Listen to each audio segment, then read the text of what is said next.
எங்கேஜில் இருக்க ஒரு middle age இருக்க ஆண்களுக்கு காமனாக வரக்கூடிய ஒரு ப்ராப்ளம் வந்து வெரிகோசில். ஸோ வெரிகோசில்னா என்னன்னா வந்து மேல்ஸ்க்கு வந்து விரைப்பையில் வரக்கூடிய வீக்கம், டெஸ்டிஸை சுற்றி வரக்கூடிய ஒரு வீக்கம். ஸோ இது எதனால் வருது அப்படின்னு பார்த்தோம் அப்படின்னா, எல்லா உறுப்புலையும் இருக்க மாதிரியுமே ஒவ்வொரு பர்டிகுலர் ஆர்கனுக்கும் ரத்தம் வரத்துக்கு வந்து பார்த்தோன்னா ஆற்றி ஹெல்ப் பண்ணும். அந்த வந்த ரத்தம் வந்து பார்த்தோன்னா உடம்புல மெட்டபாலிசம் ஆகி திருப்பியும் வந்து வெயின்ன்ற ரத்த குழாய் மூலமாக திருப்பியும் ஹார்ட்டுக்கு போகும். அப்போ தான் சப்சிக்வெண்ட் சர்க்குலேஷனுக்கு பிளட் வந்து பியூரிஃபை பண்ணப்படும்.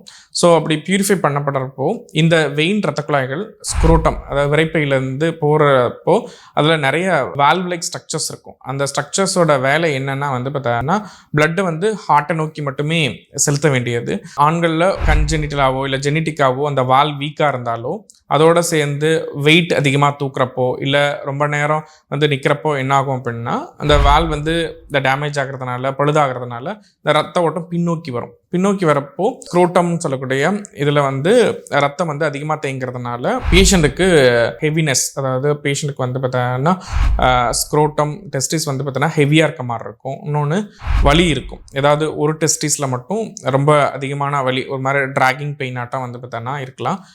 ஒரு சில ஆண்களுக்கு முக்கியமான என்ன பிரச்சனைனா வந்து பார்த்தோன்னா இன்ஃபர்டிலிட்டி வரலாம், அதாவது குழந்தையின்மை வந்து பார்த்தோன்னா காரணமாக இருக்கலாம். காரணம் என்னென்னா இந்த டெஸ்டிஸில் வந்து பார்த்தோன்னா ரத்தம் சரியாக வெளியேறாதனால இந்த பர்டிகுலர் ரத்தத்தில் வந்து பார்த்தோன்னா ஃப்ரீ ரேடிக்கல்ஸ் அண்ட் டாக்ஸிக் மெட்டபாலைட்ஸ்லாம் அதிகமாக இருக்கிறனால அது வந்து இந்த ஸ்பெர்மோட குவாலிட்டியை வந்து ரொம்ப அஃபெக்ட் பண்ணும்.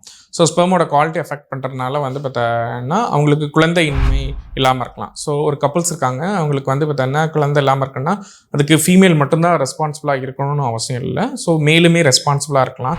ஸோ அவங்கக்கிட்ட நம்ம கரெக்டாக என்கொயர் பண்ணால் ஒரு சிலருக்கு இந்த வெரிகோசில் ப்ராப்ளம் இருக்கலாம். ஸோ அதை வந்து நம்ம ஈஸியாக அல்ட்ராசவுண்ட் ஸ்கேன் பண்ணுறது மூலமாக ரத்த குழாய்கள் வந்து பார்த்தோன்னா வீங்கி இருக்கிறதையும் அதில் ஏற்படக்கூடிய இந்த வால் டேமேஜையும் வந்து பார்த்தோன்னா கண்டறிய முடியும். ஸோ இது வந்து ரொம்ப ஈஸிலி ட்ரீட்டபிள் கண்டிஷன். இதுக்கு வந்து ஓப்பன் சர்ஜரி பண்ணி அந்த தேவையில்லாத ரத்த குழாய்களை வந்து பார்த்தோன்னா அகற்றணும்னு அவசியம் இல்லை. ஸோ அந்த சர்ஜரிக்கு பேர் வந்து பார்த்தோன்னா வெரிகோசிலெக்டமி, வெரிகோசில் சர்ஜரி பண்ணலாம். ஆனால் இப்போ இருக்க லேட்டஸ்ட் டெக்னிக்கை யூஸ் பண்ணி வெரிகோசில் எம்பலைசேஷன் பண்ணலாம்.